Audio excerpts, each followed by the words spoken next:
Nacional de Meteorología en Brownsville tiene emitido un severo aviso de la tempestad de truenos para el condado de Himo al sudoeste en el sur profundo Texas, el condado de Starr norcentral en Texas del sur profundo, central del este el condado de Zapata en Texas del sur profundo, hasta 10:00 p.m. CDT. En el 909 p.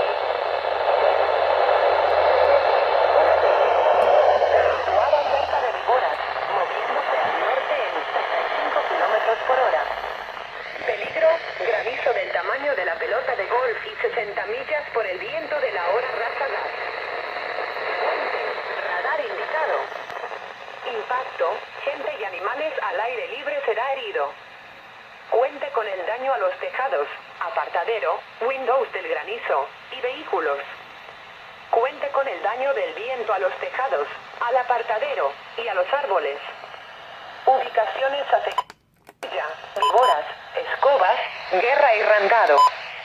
Para su movimiento de la protección a un cuarto interior en el piso más bajo de un edificio. Esta tormenta está produciendo el granizo grande. Refugio de la búsqueda ahora dentro de un robusto estructura y estancia lejos de Windows.